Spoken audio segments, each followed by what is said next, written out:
اب آئیے دوسرا ایک فرقہ اہل حدیث، بھائی ان سے ہم کو کیا پرابلم ہے؟ ان سے ہم کیوں اختلاف کرتے ہیں؟ تو آئیے ان کو بھی سن لیجیے، ڈاکٹر ذاکر نائک کو سنیے پہلے۔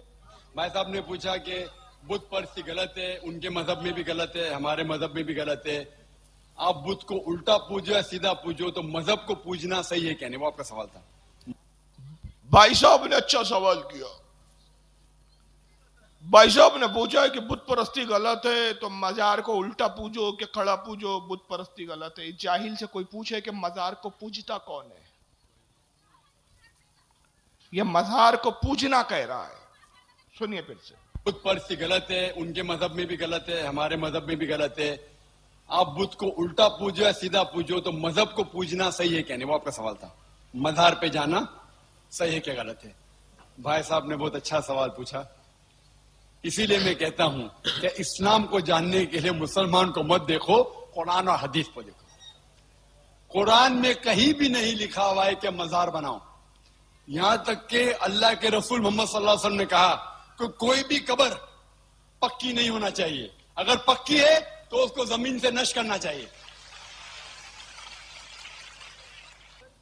مزار کو پوجنا غلط ہے، حرام ہے۔ میں جانتا ہوں کہ کئی مسلمان انجانے میں علم کی کمزوری کی وجہ سے وہ مزار پہ جاتے ہیں، اور میرا یہ کہنا ہے کہ بہت سا کلچر جو ہے، یہ کلچر ہمارے زندگی میں آ جاتا ہے، اور ہمارے باپ دادا پہلے کہیں نہ کہیں ہندو تو ہوں گے، تو ہمارے باپ دادا جاتے تھے مندر، تو ابھی جا رہے ہیں مزار میں، آستے آستے تبدیلی آ رہی۔ تو میری درخواست ہے کہ اگر آپ اسلام ان بھائیوں سے جو مزار جاتے ہیں، مسلمان بھائیوں، مزار پہ جانا بالکل غلط ہے۔ محمد صلی اللہ علیہ وسلم نے کہا کہ آپ قبر پہ جاؤ، اگر آپ قبر پہ جائیں گے تو آپ کو یہ احساس ہوگا کہ آپ کبھی نہ کبھی مرنے والے ہیں، تو اللہ پہ اور یقین کریں گے، آخرت پہ یقین ہوگا۔ اول تو یہ چوچو کا مربع اس کو خود ہی نہیں معلوم ہے بول کیا رہا ہوں۔ یہ ڈاکٹر پگلا ہے، اس کو ہم بولتے ہیں ڈاکٹر پگلا۔ میڈیکل کام میں فیل ہو گیا تو تقریر کی لائن میں آ گیا۔ پہلے کہتا ہے مزار پہ جانا غلط ہے، پھر بعد میں بولتا ہے اللہ کے رسول نے کہا مزار پہ قبر پہ جاؤ تاکہ تم کو مرنے کا احساس ہو۔ ارے جاہل، جب قبر پہ جانا احساس کرنے کے لیے تو پہلے تو نے کیوں کہا کہ قبر پہ جانا حرام ہے؟ یعنی عجیب پاگل آدمی ہے۔ پھر کہتا ہے مزار کو پوجنا غلط ہے، تو اس جاہل سے کوئی پوچھے کہ مزار کو کون پوجتا ہے؟ آپ اجمیر کی درگاہ پہ جاتے، خواجہ غریب نواز کی مزار پہ، تو کیا پوجتے ہیں کہ اس مزار کی عزت و تعظیم کرتے ہیں؟ عزت و تعظیم کرتے ہیں۔ تعظیم میں کبھی کبھی کوئی چوم لیتا ہے، علماء کا اختلاف ہے، بعض علماء کہتے ہیں چومنا جائز ہے، بعض کہتے ہیں چومنے سے بھی بچا جائے، حرام کسی نے نہیں کہا، ادب کے خلاف ضرور کہا گیا ہے۔ بعض علماء کہتے ہیں ادب یہ ہے کہ مزار سے 4 ہاتھ دوری پر کھڑا رہو۔ بعض کہتے ہیں محبت میں اگر چومنا چاہو تو اس کیفیت میں کہ سجدے جیسی کیفیت نہ ہو، چادر اٹھا کے چوم سکتے ہو۔ تو چومنا اور پوجنا میں فرق ہے، لیکن یہ مزار پہ جو چوما جاتا ہے اس کو پوجنا بول رہا جاہل۔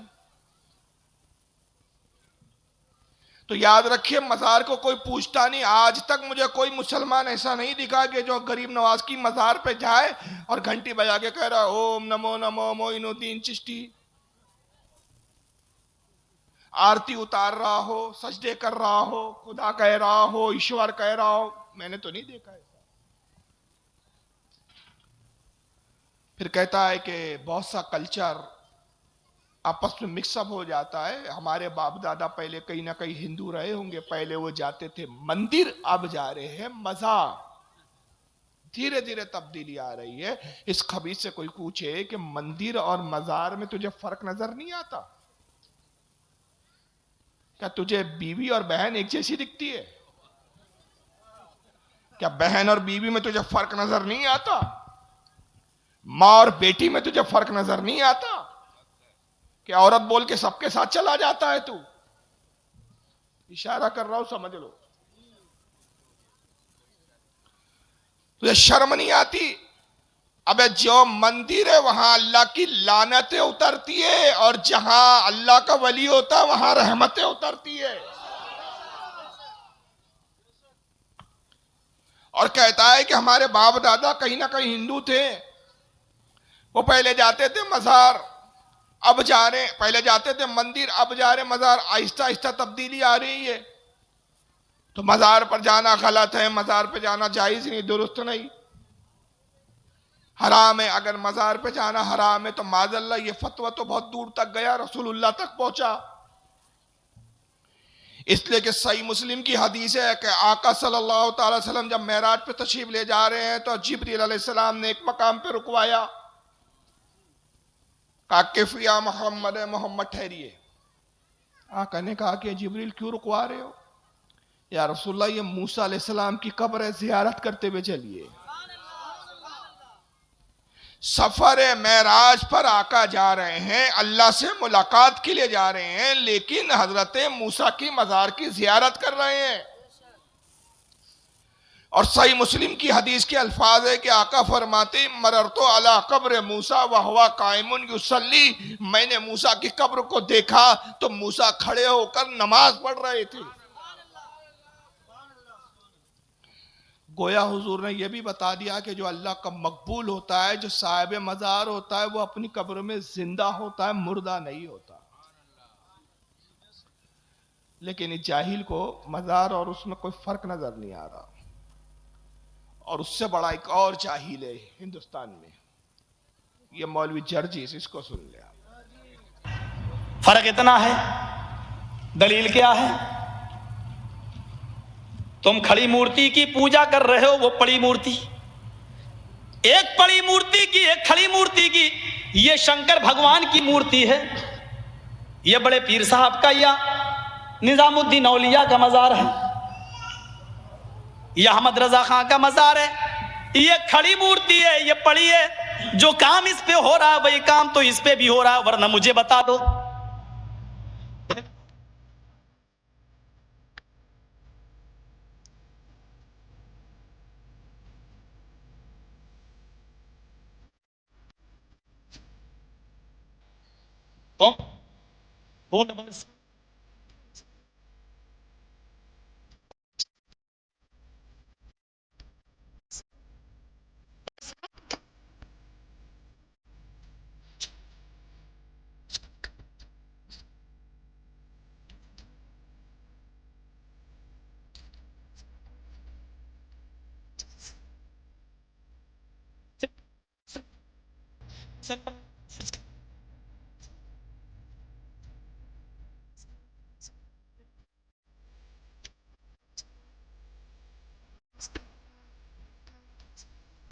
اور آج میں فتویٰ دینے کا عادی نہیں ہوں، لیکن آج جذبات میں ہوں، میں فتویٰ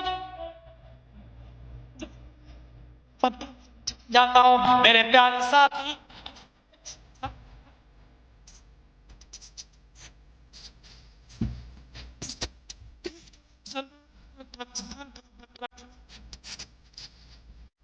یہ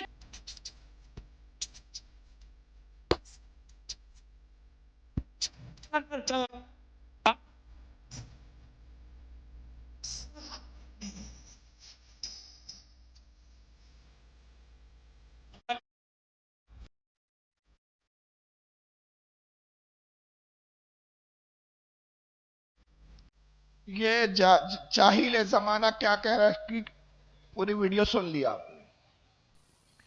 پہلے اشارے سے کہا یہ کھڑی مورتی ہے، اور یہ کھڑی مورتی شنکر بھگوان کی ہے، پڑی مورتی نظام الدین اولیاء کا مزار ہے. یہ جاہل سے پوچھو یہ اللہ کے ولی کی قبر مورتی ہے؟ تیرے باپ کی قبر مورتی ہے؟ تیری ماں کی قبر مورتی ہے؟